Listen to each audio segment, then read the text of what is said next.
جناب میکسیمیلین. ہاں سنا آپ نے قاضی جولیس سے کہہ رہا تھا کہ ایک شخص نے ایذاؤں کے زیر اثر ادونیا کے چھپنے کی جگہ بتا دی ہے. اندیشہ تو تھا. کوئی بات نہیں, میں نے گالوس کو ادونیا کے پاس بھیج دیا ہے. ابھی چلتے ہیں. جولیس کیسے سمجھ گیا کہ آپ کہاں گئے تھے؟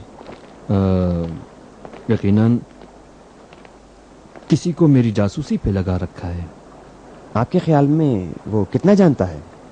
اتنا تو خیر جانتا ہے کہ میں اور میری بیوی بت نہیں پوجتے, لیکن یہ نہیں معلوم کہ موحدوں کے ساتھ ہمارے روابط کے بارے میں بھی جانتا ہے یا نہیں. اگر آپ پہ شک کرتا ہے تو پھر ہم پہ بھی کرتا ہوگا. نہیں, ایسا نہیں ہے. اس کو جناب میکسیمیلین سے بغض ہے, نہ کہ ہم سے. افسوس کی بات ہے, اس کی نظریں بانو ہیلن پر شروع سے تھی. ہاں, یہ بات میں بھی جانتا ہوں, ہیلن بھی جانتی ہے, اور دقیانوس بھی. لیکن ہیلن اس سے کہیں بالاتر تھی کہ اس کی شادی جولیوس جیسو سے ہوتی. تو پھر آپ کو پرہیز کرنا چاہیے. وہ دقیانوس سے بہت زیادہ قریب ہے. جو بغض وہ آپ سے رکھتا ہے, اگر اس کا بس چلے تو وہ آپ کو ضرور ضرر پہنچائے گا. کوئی بات نہیں.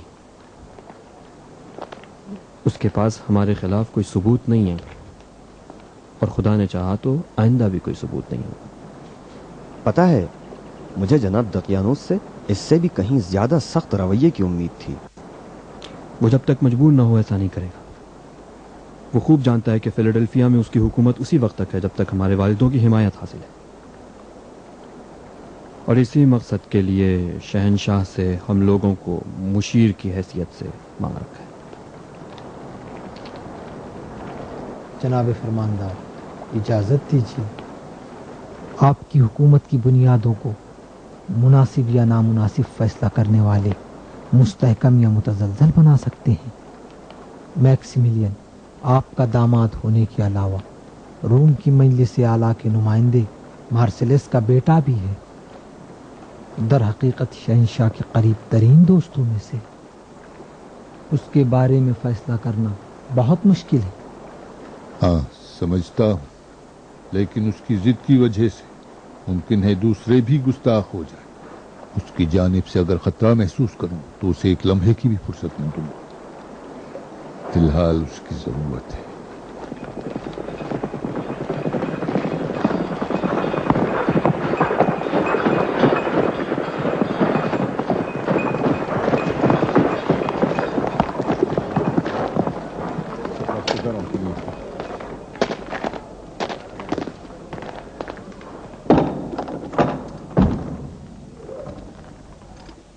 پھر کل ملیں گے. اچھی بات ہے.